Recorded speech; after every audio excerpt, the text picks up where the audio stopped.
This podcast contains adult language and themes that may be unsuitable for some listeners. You've been warned.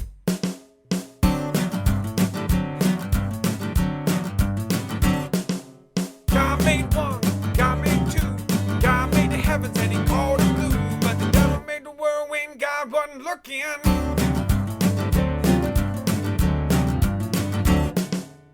Get ready to challenge your own opinions and ideas, because these folks are going there. Taboo topics are back on the table. The devil made the world when God wasn't looking. Hey there, I'm LaJohn. I'm Joe. And I'm Matt, and this is the Going There podcast. Today we're here to talk about a taboo topic that shouldn't be so taboo because it's probably the only guarantee we have in life anymore. It used to be the saying, the only two guarantees are death and taxes. And as we've seen, if you're rich and powerful, taxes are not necessarily a guarantee either.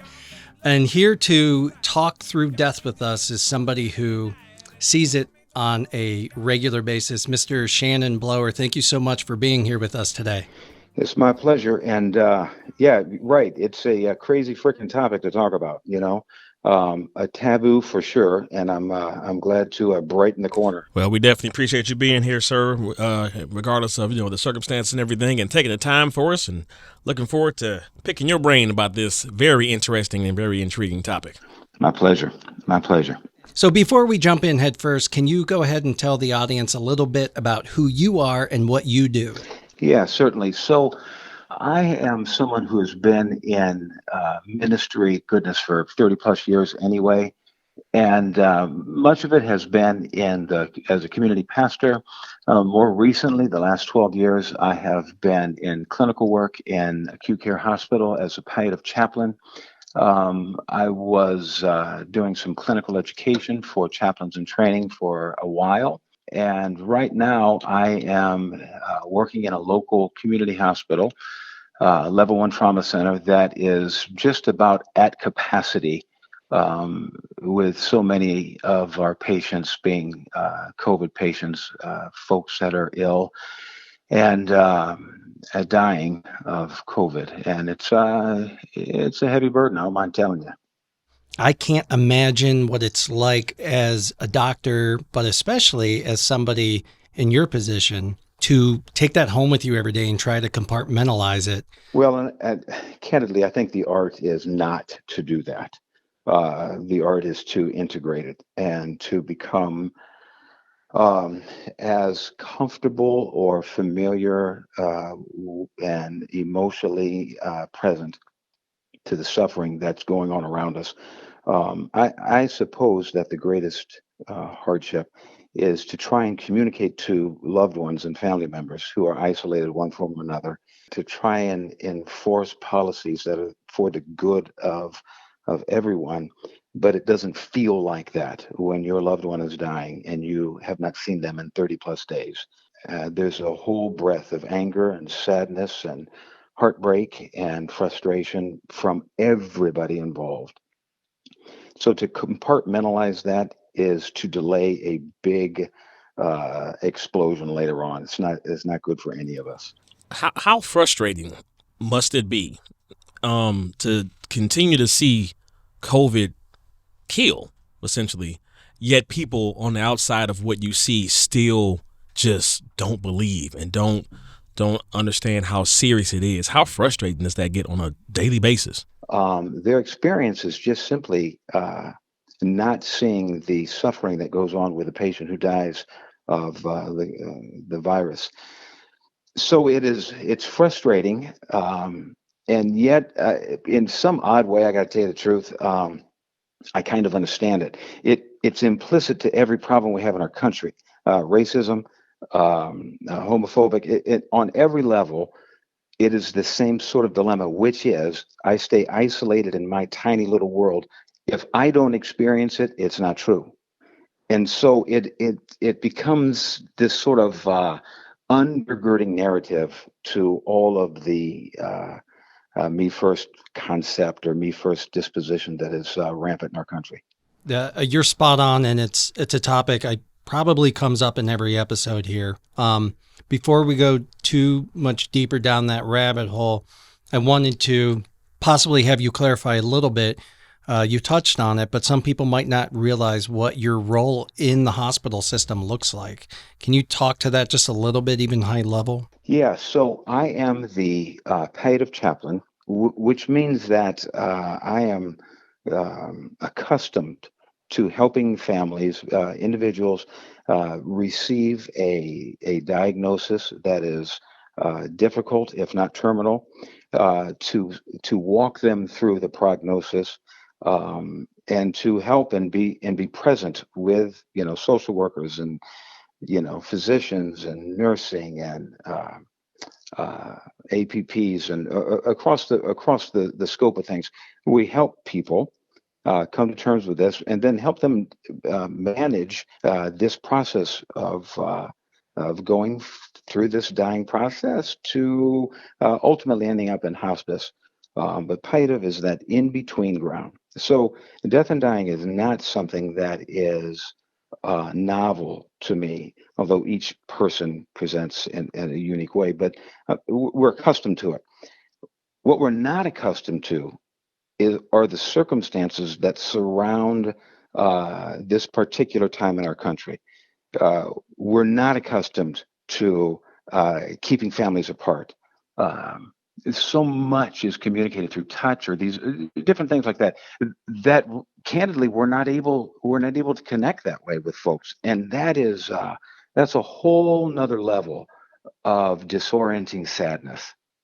So you and I were talking about this on the phone the other day, kind of discussing how we would approach the topic of death. And I think you laid out for me something that I had never heard, but it was very it was very intuitive, and it's obviously coming from your experience. Well, hell, I don't know, Matt. That's been days ago. I don't remember what the hell I said, even this morning.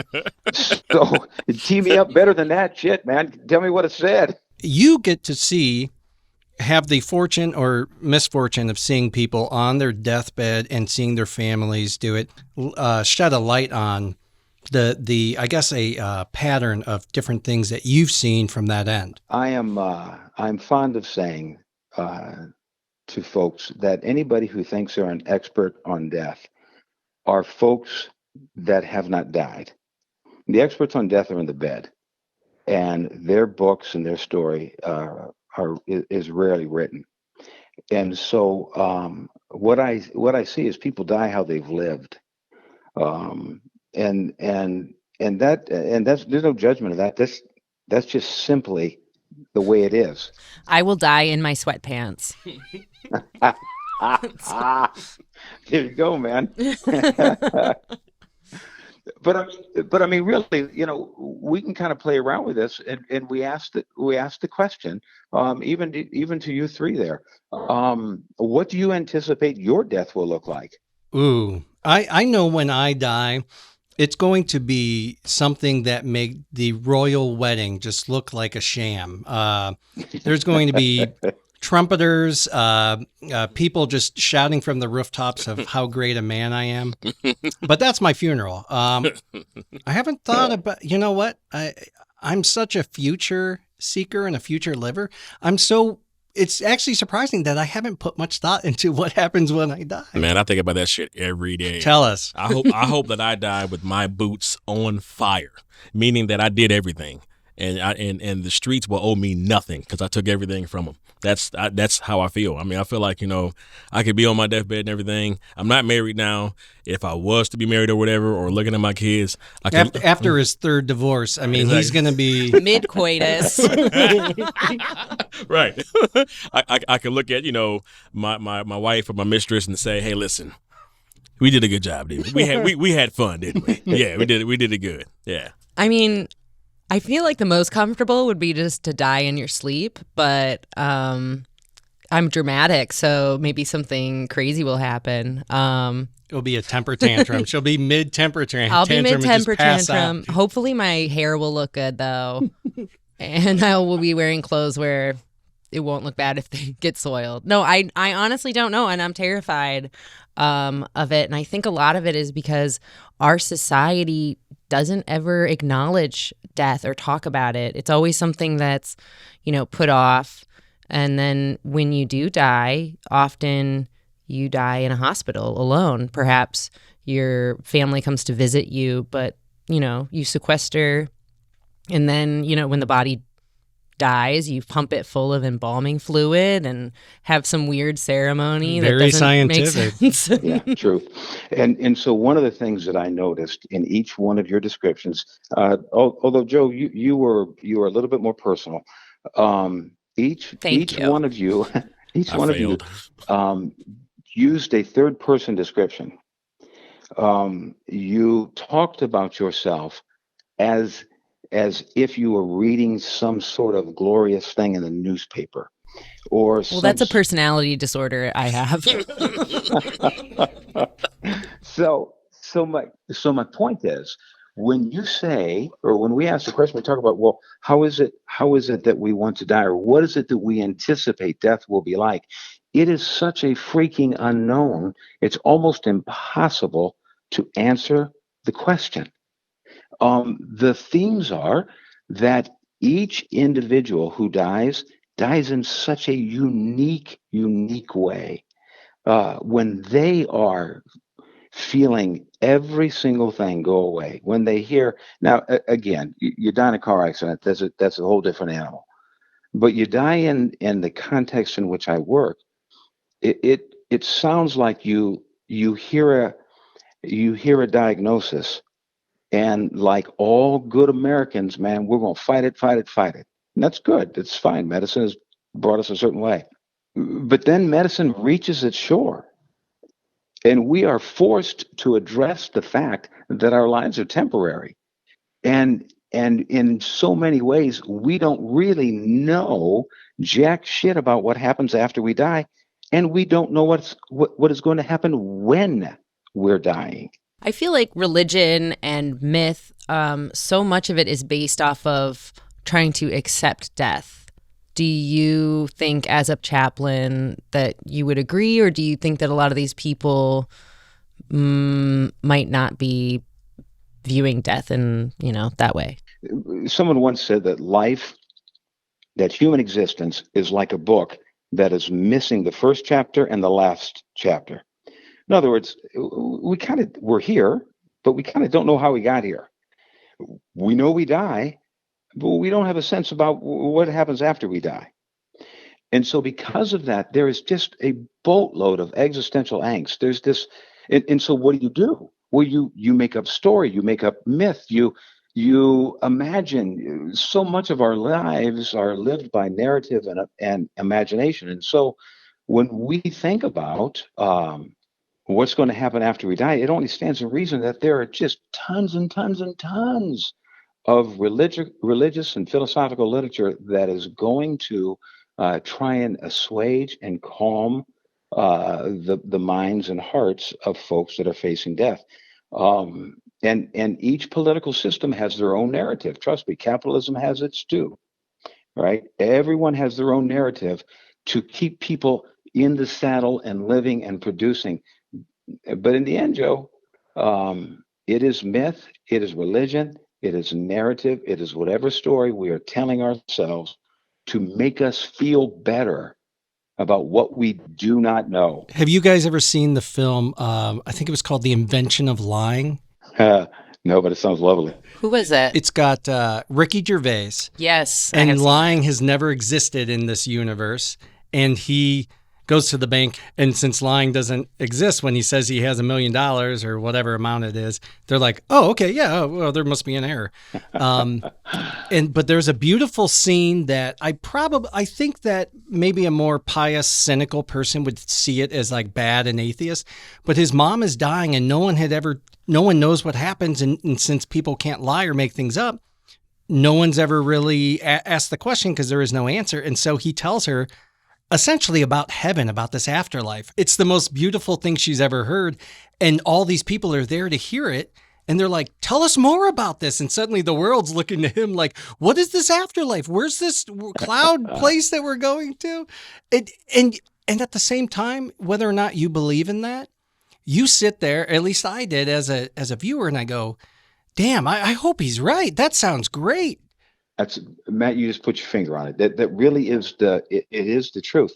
It isn't listen, it isn't that there's not some sense of hope. I truly believe that in terms of a scientific framing of the afterlife, I think physics offers us our best hope for that. And trust me, I'm no whiz in this stuff, but from the standpoint of energy never being lost or created, Right. we are energy. That's what we are. And so we're going to go on. How and all of that, we just don't know. That's for sure. Right. So if your body is failing, it's like, as Joseph Campbell would say, you are the light bulb. Are you the light bulb that carries the light, or are you the light in which the bulb is the vehicle? Yeah. Which is like, so your consciousness would live on. Yeah. Yeah. Absolutely. And so if I'm not careful, I can give the impression that I'm not tethered to anything. I am quite tethered to the scriptures. What I'm getting at, though, is I take the Bible seriously enough to actually question it. I take it seriously enough to say, how in the hell can that be true? And then I use that as the platform to look in all the other realms of knowledge and experiences whereby I might say, how could this be true? How might this be so? And I do this not because I think that we can ultimately put our finger on it. I think I do it because of what I do to everybody that I care about. I want to show kindness and love. So your illustration, Matt, and incidentally, when you first talked about it, I heard you say the invention of wine, not the invention of No lying. wonder you got So, so excited. and so both were great news. But I guess my point is um, comfort and hope and trust. These are these abstract qualities of the human spirit that transcend this level of mechanical knowing that we think gives us hope. It doesn't. What gives us hope is trust. That there, it seems like there's more. What that more could be, golly, I have my favorite storylines too. Yeah. What is something that you often say to people when they are visiting you in the hospital? Yeah, so a significant part of this work is where they are in their journey. And trust me, you three, you four, and me, we're at a place in our journey. This ship is going to land somewhere, and so wherever they happen to be determines how I engage it. But there's a presupposition that I have, Joe, and here's what it is: that every single person knows their own way out. Like within you is the answer to your own peace. And so a significant part is just me being able to lean into those things that they have been living by. More often than not, um, people are not aware of the values they live by. They're not aware of the deep truths that have informed their behaviors and actions. They just kind of do it. They just kind of live it, right?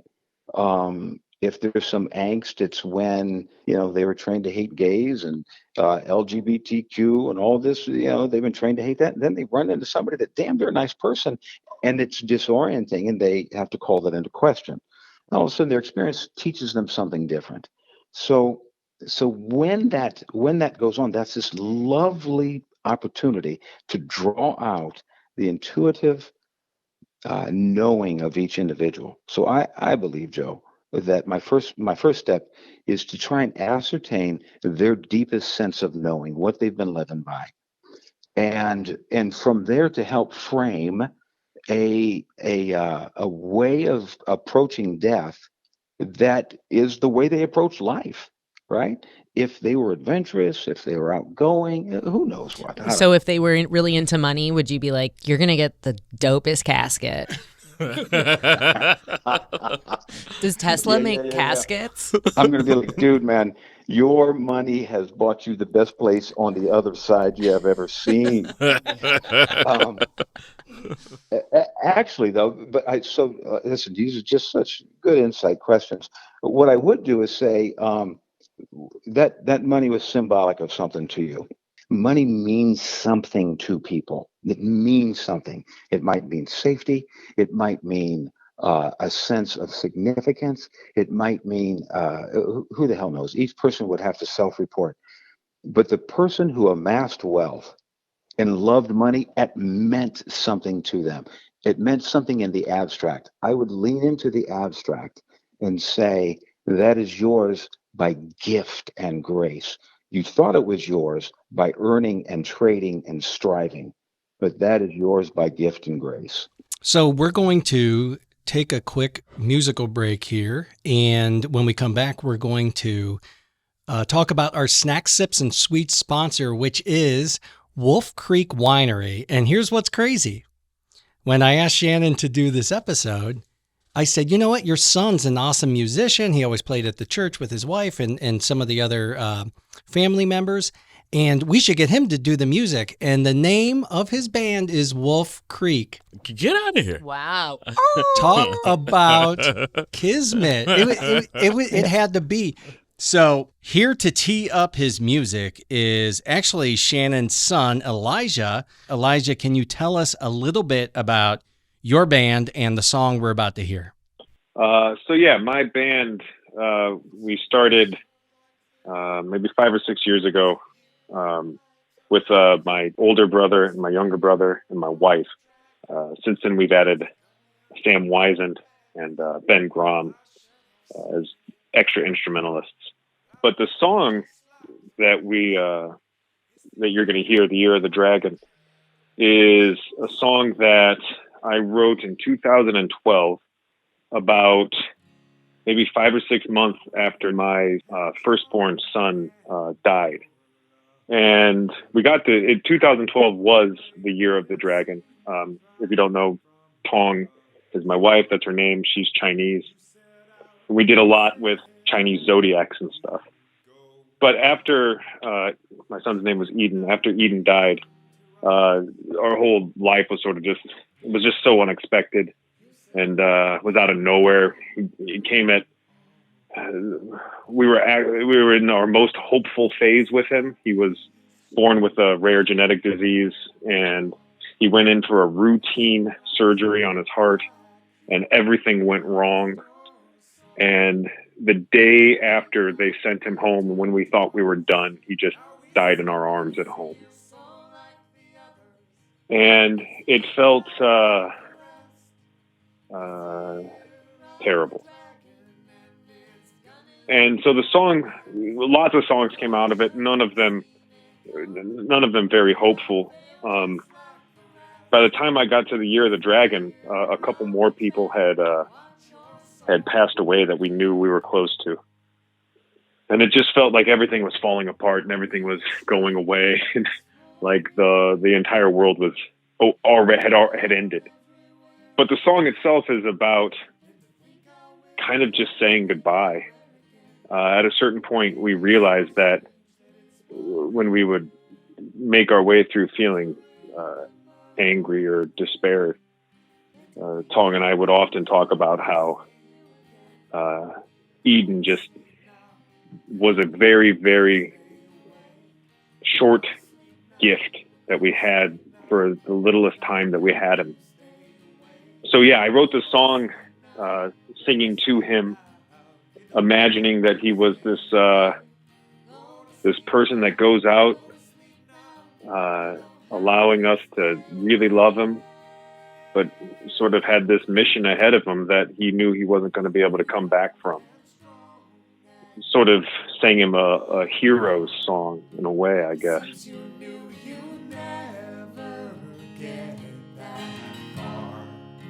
Still you let us know your love for love. Still you gave us everything. Now we sing it's a song like the others. It's the year unlike the rest. It's the year of the dragon, and it's coming for the best. Well, I should have seen it coming, but I failed just like the rest. It's the year of the dragon, watch your soul. 'Cause that dragon came to claim this higher world.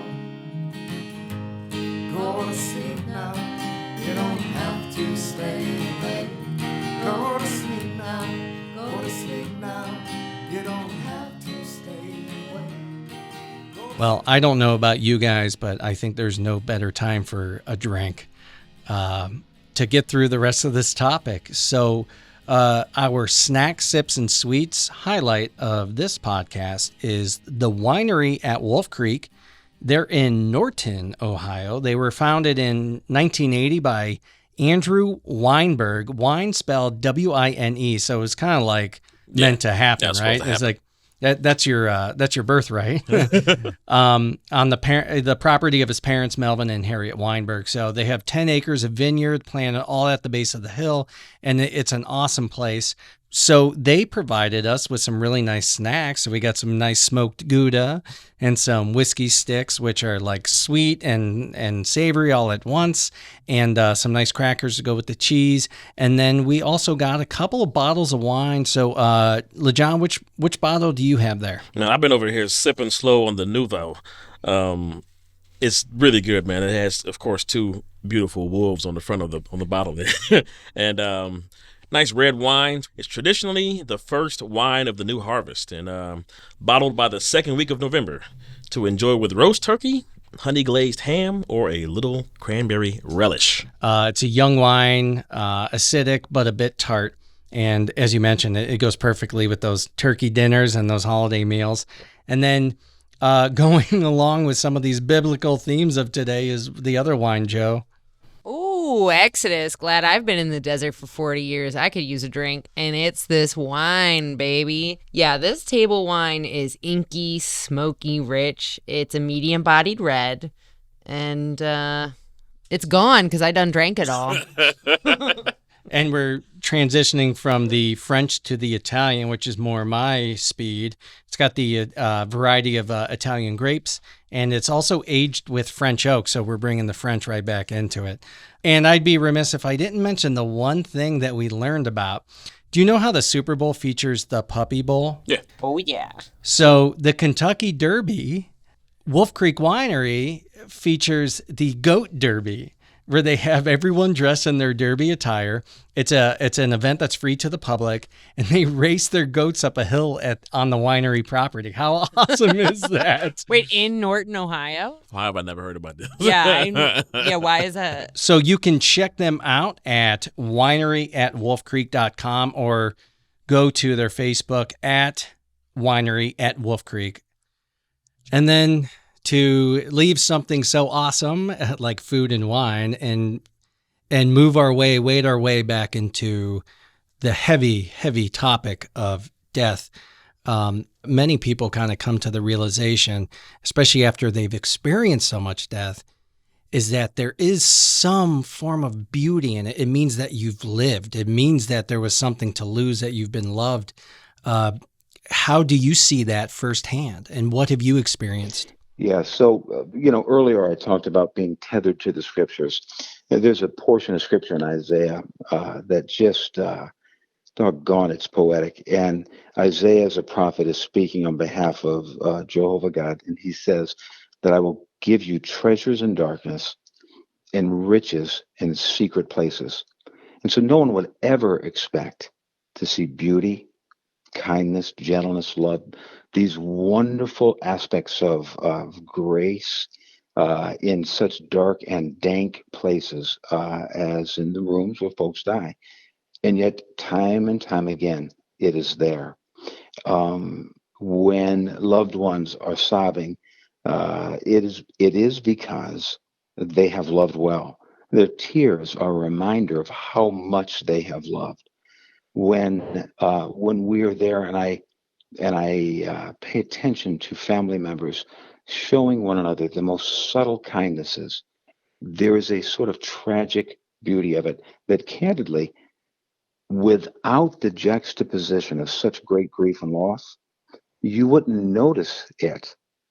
I remember being in a room where a young woman was in a car accident, had been married less than a month, and her 22-year-old husband had to make the decision to discontinue life support. Her parents were in the room. She was their child for 24 years, And just several months ago, he now became the one with the authority to make decisions. And that was both a burden and an awful responsibility. It was so many things. I've met a lot of 22-year-olds. That's not a decision that most of them have to make. That's exactly right. Or have the capacity to make Right. a decision that big. I couldn't imagine. Should be ever put in that position to make, Hope. Oh, that's terrible. And so there he is in that spot. And her parents, who just in a way signed her over to him in such a short while ago, are now powerless to his decision to remove support. And as he sat at that table, and all of us were there, and there was a sacred silence, and as he was weeping, the father of the patient, the father-in-law, walked over to him and placed his hand on his shoulder and said, "Son, it's okay. You'll do what's right." Now, where is that sort of tenderness found, and kindness is found, and gentleness found, save in those very dark spaces? And that's the sacred beauty of being present in such thin places when folks step into eternity. That really is sacred.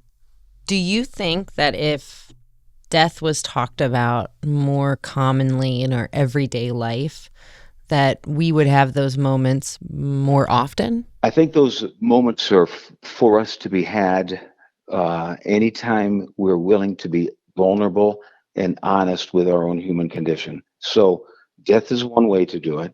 And being emotionally honest is another way to do it.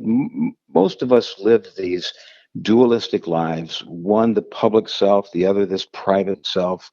And in those, in the distance between the two, is the absence of the sacred. So, as we're emotionally honest, I think that's where the magic happens. You know what? I often tell my children, if death is anything like life before I was born, it can't be that bad, because I don't remember shit anyway. So listen, man, that's quite an astute philosophical position. For instance, and I wish I could remember the Greek philosopher who said it, but his premise was this: that if there is a life after this death, it is infinitely better than what we have experienced, and if there is not, we won't know it. And so it's okay either way. If there is a God, God is good. If God is not good, if God's an asshole, we're all screwed anyway. Who are we trying to kid? Me personally, I kind of believe in, and I say this half joking, but reincarnation, because I will honestly share, I don't know that I believe in heaven or hell, or at least in the context that we were taught in Sunday school anymore as an adult.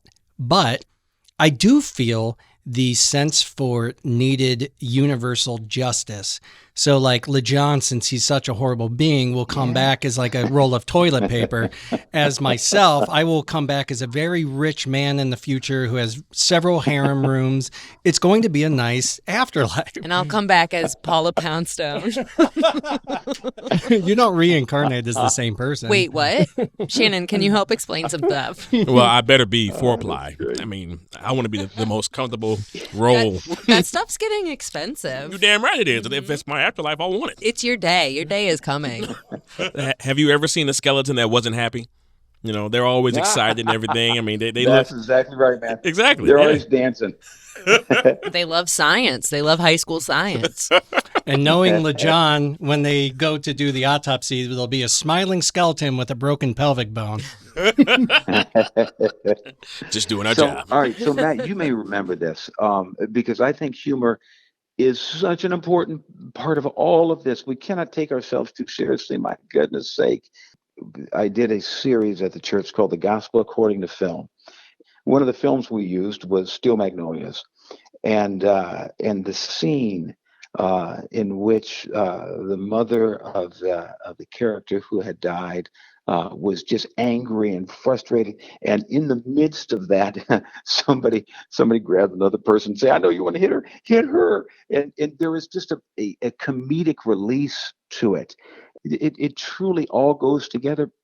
It must go together. There's a ridiculousness about all of this seriousness by which we take ourselves in as well. A couple of years ago when I put down my dog, who was like my best friend, the coolest animal in the world, it it seems silly talking about it in context of all the things that you've shared, but to me it was my world, right? And it's all what they are to us. And I almost threw up in the parking lot afterwards. It was the hardest cry I've ever made in my adult life. I mean, it was like vomit, tears, snot, everything, every bodily orifice was just shooting out at once. Like, get all of this pain and anger out of me. And as we were talking about it on the way home, and as my wife and I are trying to deal with it and unpack it, we were like zombies. And then we walk in the house, and there's our other dog like begging for food at the door. And I look down at him and I go, "Keep it up and you're next." And Lindsay laughed so hard and she goes, "Why is that funny? It shouldn't be funny." I go, "Because we have to be able to make light of this. Otherwise, I'm going to go in the darkest depression." It's not being, That's right. It's not being funny for shock's sake. It's being funny for survival's sake. And it's embracing every aspect of the experience. Brother, that's so true. There's life is a tragedy or a comedy, kind of a feel to this, and it seems to me that we need a way to release the pressure. It is a gift. Humor is a gift that we possess as humans. It really is. But without humor, I just don't know how in the world we would survive. Truly don't. Do you think that if our society viewed death as more of a rite of passage, let's say like your bar mitzvah, or when you become an adult, graduate high school, would we have a different view of it? Would we be celebrating death and congratulating each other for going on to the next spiritual realm? I think that question really reveals, Joe, your own struggle with how in the freak am I supposed to address this thing? Please help. And so what you did was poignant. So my sense is, Joe, that is how, God forbid, that is how you will die. That your death will be something that says, I'm graduating. I'm going to the to the next horizon. I think each person frames that narrative differently. I don't think it's a one size fits all. I truly don't. I do plan on having fireworks. That might be the cause of death, actually. It'll be, the cause and celebration. Oh, yeah, right. She's going to be a human firework. Katy Perry said, "Baby, you're a firework." But I think the golden nugget there was we need to talk about it more. We simply need to talk about it more. Like I need to be able to have people that I can talk about and say, how is it that I want to die? How is it? And I don't mean the manner of death. I mean, whom do I want to be when I'm dying? Share. Yeah. So those issues are things that, we move away from death as taboo. That's the point. We move away from a sense of, I don't want to think about that. Oh my God, that's so depressing. Oh my God, that's so sad. Western Civ, man, we are accustomed to getting stuff. We get married, we get jobs, we get degrees, we get houses, we get dogs, but none of us are as prepared to lose things. There's not a manual in Western Civ on losing things, on releasing things. Losing things are awful, and I never appreciate them or the people. She when lost I her have keys them. 5 minutes ago. She might lose her mind in 10 minutes. You hit the nail on the head, because the thing that I've had to unpack as an adult, and what I've come to realize is, at least to an extent, It's the idea of nothing lasts. We look at photographs and we're like, those were the best times. And we wish that that photograph would be a living picture, but it's not. And the fact is, I'm a control freak, so I try to control all of the things that I can't possibly control. And obviously mortality is one of them. Yeah. And you know something, Matt, God, man, that's such a good insight as well, because, the truth is, this conversation I'm having with you guys, these are the good times, man. This is freaking awesome. Well, and we're recording, so this is perfect. Yeah, remember that. Yeah. In case anybody really wants to know what the good times are, damn it was on that night. Exactly. I will tell you, every time I look back, I'm like, those were the good times. I think when I was living them, I never thought they were the good times. We never do, because we like you said, it's nostalgia. We put that sepia filter on all of our past events in our mind, and we're like, it was beautiful, and Grandpa was there, and so was this person. You know what? I actually beg to differ, because I've experienced so many shit times. I've experienced some garbage, and a lot of them have been because of my own doing. And I can definitely say, after those bad times, I would take a look at me sitting around with the kids and everything, and just enjoying a genuine moment that didn't cost us a dime, and say, yeah, this is where it's at. Well, that sounds like you're self-introspective, and not many of us are. LeJohn, you're an actor. You're all about the moment. You're all about, until they yell cut, you are just living your best life. I'm in there. But to speak to what John is saying, there is a magic to being present and saying, something, man, I'm going to be here, and I'm going to enjoy this. There's also a magic in being able to tell our historical story with grace, with kindness, to tell our story more complete than the little critic inside of our own head. That's a gift, man. And it will serve us well moving forward as well. And Alan Watts said, if you can't live in the present, you can't live anywhere. So yeah, so Joe, you have been quoting several of my favorite people. Alan Watts, I dig that guy too, man. Yeah, you have some breath. Joseph Campbell, Alan Watts, these guys are they're all about framing the human experience in a way really that it can only be framed, which is through narrative, which is through story. So even if you study the sacred texts, they're written more often than not in story form. We're going to remember these moments, right? We're in them now. We kind of frame them as the rolling moment, but we're in them now. But 2 days from now, or an hour from now, when I tell my wife about how this went, I will tell it in narrative form. Open on the scene inside my living room. I couldn't go into the office. My rippling muscles were bursting my shirt open. Oh, so you've seen photos of Shannon? Yeah. He's the Fabio of Northeast Ohio. So not enough focus is put on to how do we live our lives so that those things, our moments of death, our final thoughts, our regrets, our whatever an afterlife looks like, how do we live our lives in a way that actually, adds meaning to all of those things? Yeah, I think that's such a profound way of looking at things, because again, it speaks to what I had commented on earlier, that more often than not, we die as we have lived. When Jesus is walking through, and he's got his disciples with him, and they come across a person born blind, and the disciples asked a question that presupposed their bias. Somebody asked the question, who has sinned, this man or his parents? It presupposed that blindness is the result of sin, is the result of some behaving poorly or some sort of karmic justice. And Jesus did not answer that. He said, neither this man nor his parents. No, that's not it. But that God's work, that God would be glorified.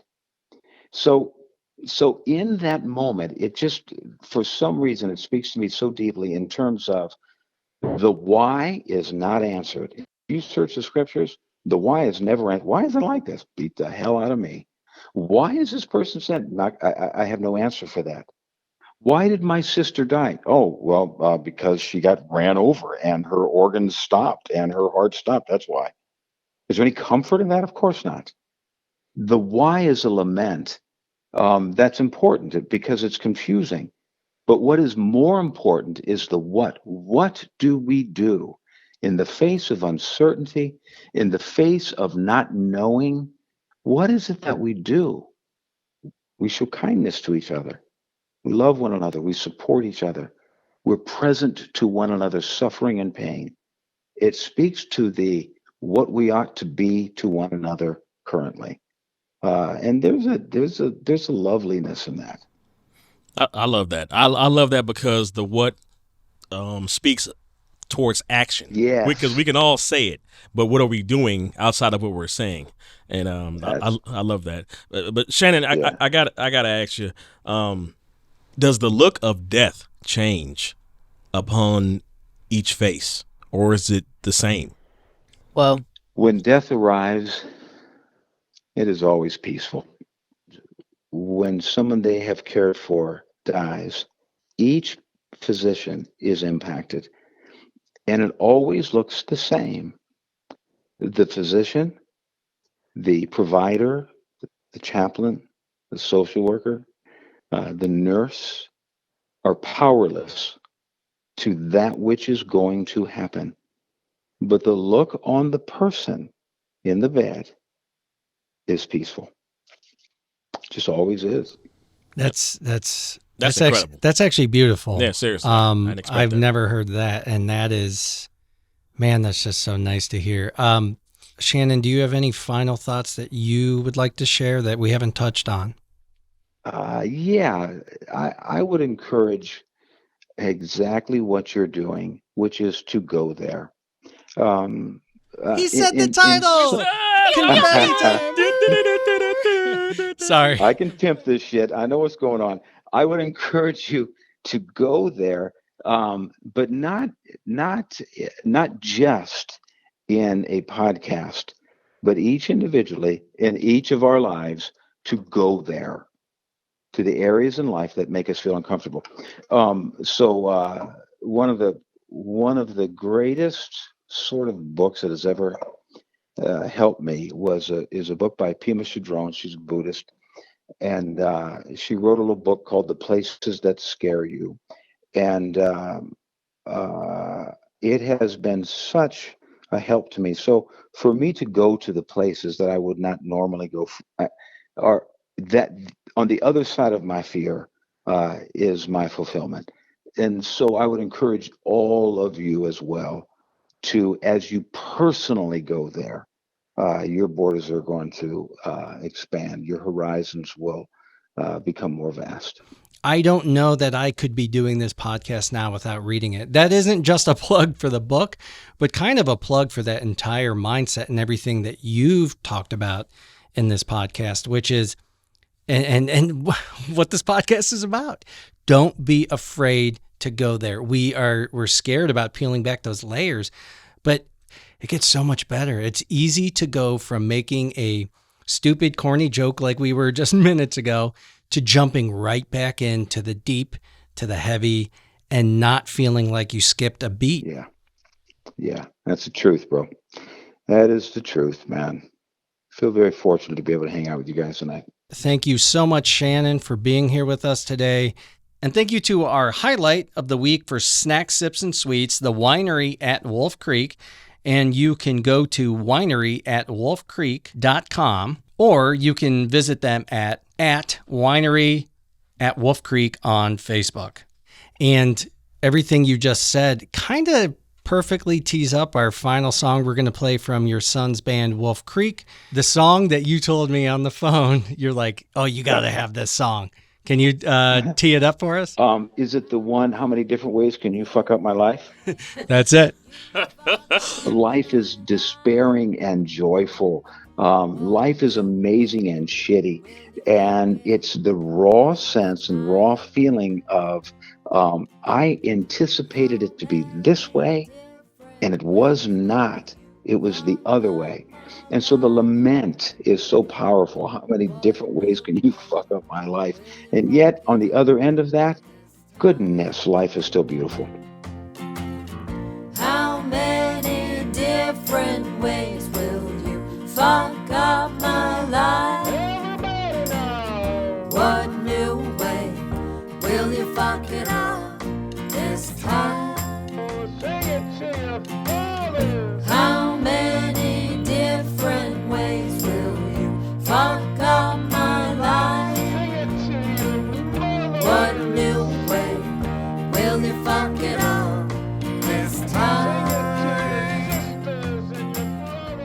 We just went there. Now you can go to Instagram at The Going There Podcast, Facebook at Going There Podcast, or email us at goingtherepodcast@gmail.com.